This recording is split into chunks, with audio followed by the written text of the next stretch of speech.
pagi, salam sahabat. Hari ini, Minggu tanggal 12 April tahun 2026, merupakan minggu kedua sesudah Paskah. Mari bersama kita merenungkan firman Tuhan dari Hakim-Hakim 2 ayat 1 sampai 5.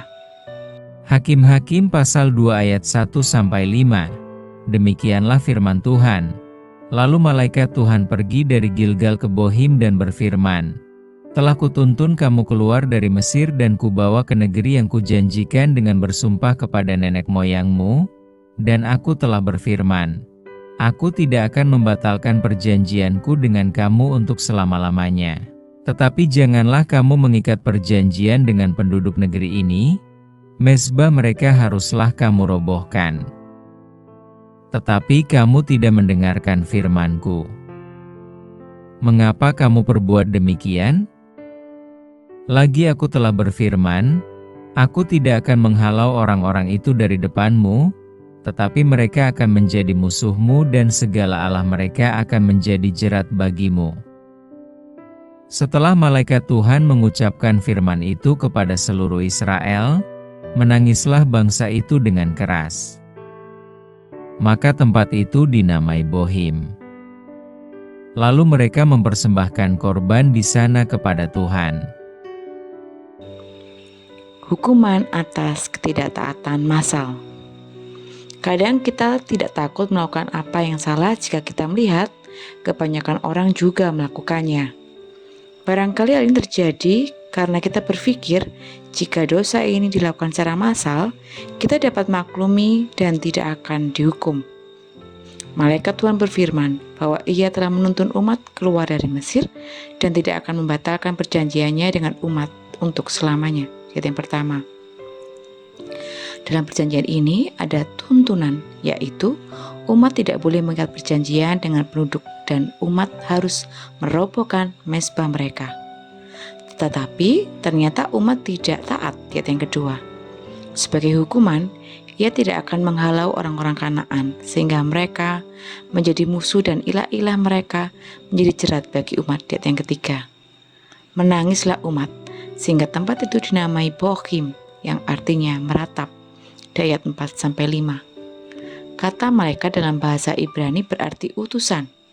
Untuk menentukan apakah yang muncul adalah malaikat atau Allah sendiri, kita dapat melihat konteks dan petunjuk yang ada.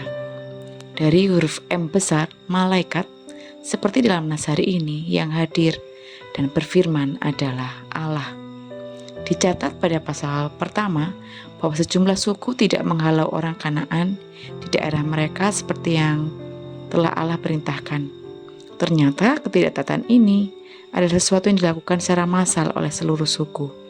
Akibatnya, Allah menghukum mereka semua dan mereka pun meratap di ayat keempat. Jangan berpikir jika semua atau kebanyakan orang melakukan dosa yang sama, maka Allah tidak akan menghukum. Allah memang panjang sabar, tapi bukan berarti kita dapat meremehkan atau mempermainkan Allah. Kesabaran Allah tidak dapat disalahgunakan menjadi alasan pembenaran diri untuk berbuat dosa, terutama dosa yang dilakukan secara massal. Ketika hukuman terjadi, semua orang yang terlibat dan turut bersalah akan mendapat hukuman. Masalnya, suatu perbuatan salah tidak menjadikannya benar dan tidak membuat kita kebal dari hukuman Allah. Jadi, tetaplah setia kepada Allah dan janganlah kita ikut melakukan dosa, seberapapun banyaknya orang yang melakukannya. Mari bersama kita berdoa. Kami sungguh ucap syukur Tuhan di hari Minggu yang indah ini, Engkau boleh mengingatkan kami, untuk kami boleh melihat kehidupan kami. Mampukan kami ya Bapa, untuk boleh hidup kudus di hadapan-Mu. Mampukan kami untuk boleh mengerti kehendak-Mu dengan utuh, sehingga kami boleh melakukan kebenaran yang sejati. Sadarkan kami jika kami melakukan sebuah kesalahan dan membenarkan kesalahan yang kami lakukan itu sebagai suatu hal yang wajar, karena memang banyak orang melakukannya. Mampukan kami Tuhan untuk memakai standar hidup kudus itu seturut kehendak-Mu, bukan dengan banyak atau tidaknya orang melakukan hal itu. Kami yakin dan percaya Tuhan, Kau terus tuntun hidup kami, agar kami semakin serupa dan segambar dengan Engkau. Di dalam nama Tuhan Yesus kami berdoa bersyukur. Haleluya. Amin. Selamat beraktivitas, Tuhan Yesus memberkati.